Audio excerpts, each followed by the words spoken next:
ಎಲ್ರಿಗೂ ನಮಸ್ಕಾರ, welcome back to my mini vlog. So ಅದು ಬೆಳಗ್ಗೆನೇ ಎದ್ದು ಒಂದು ಸ್ವಲ್ಪ ಬಿಸಿನೀರು ಕುಡಿದು ತಿರ್ಗಿ ಕಾಲೇಜ್ಗೆ ಹೋಗೋಕ್ಕೆ ಟೈಮ್ ಆಗುತ್ತೆ ಅಂತ ಅಂದ್ಬಿಟ್ಟು ಒಂದು ಸ್ವಲ್ಪ ರಾಗಿ ಗಂಜಿಗೆ ಮಜ್ಜಿಗೆ ಮಿಕ್ಸ್ ಮಾಡಿಕೊಂಡು ಎತ್ಕೊಂಡು ಹೋದೆ. ಕಾಲೇಜಲ್ಲೇ ಕುಡ್ಕೊಳ್ಳೋಣ ಬೇಗ ಬೇಗ ಅಂತ ನಡ್ಕೊಂಡು ಹೋಗ್ತಿದ್ರೆ ನಡೆಯೋಕ್ಕಂತೂ ಆಗೇ ಇಲ್ಲ. ಸೊ ಬರಬೇಕಾದ್ರೂ ಅಷ್ಟೇ ಕಾಲೇಜಲ್ಲಿ ನಾನು ಕ್ಯಾಪ್ಚರ್ ಮಾಡೋಕ್ಕಾಗಲಿಲ್ಲ. ಸೊ ಬಂದು ಕ್ಯಾಪ್ಚರ್ ಮಾಡಿಕೊಂಡೆ.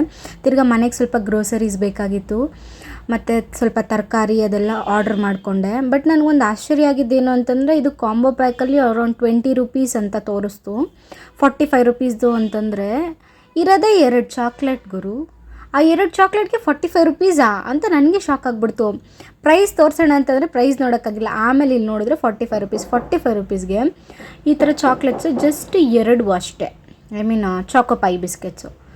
ಸೊ ಸರಿ ಆಯಿತು, ಎಲ್ಲಾದರೂ ಹೋಗಲಿ ಅಂತ ಅಂದ್ಬಿಟ್ಟು ವೆಜಿಟೇಬಲ್ಸು ಅದೆಲ್ಲ ತರಿಸಿದ್ನಲ್ಲ, ನೀಟಾಗಿ ಅದನ್ನು ಆರ್ಗನೈಸ್ ಮಾಡೋದಕ್ಕೆ ಹಸಿಮೆಣ್ಸಿನ್ಕಾಯಿ ಎಲ್ಲ ಬಿಡಿಸಿ ಮತ್ತು ಕೊತ್ತಂಬರಿ ಸೊಪ್ಪು ಕೂಡ ಬಿಡಿಸಿ ಮತ್ತು ಕರ್ಬೇವಿನ ಸೊಪ್ಪು ಕೂಡ ತರಿಸಿದ್ದೆ. ಅದನ್ನು ಕೂಡ ಒಂದು ಸ್ವಲ್ಪ ಬಿಡಿಸಿ ನೀಟಾಗಿ ಅದನ್ನೆಲ್ಲ ಎತ್ತಿಟ್ಟು ಒಂದು ಸ್ವಲ್ಪ ಬೋಂಡ ಬಜ್ಜಿ ಮಾಡಿಕೊಂಡು ಒಂದು ಸ್ವಲ್ಪ ಅನ್ನ ಸಾಂಬಾರು ಮಾಡಿದ್ದೆ. ಸೋರೆಕಾಯಿ ಸಾಂಬಾರು ಮಾಡಿ ತಿಂದು ಇನ್ನೊಂದು ದಿನ ಮುಗಿಸ್ದೆ.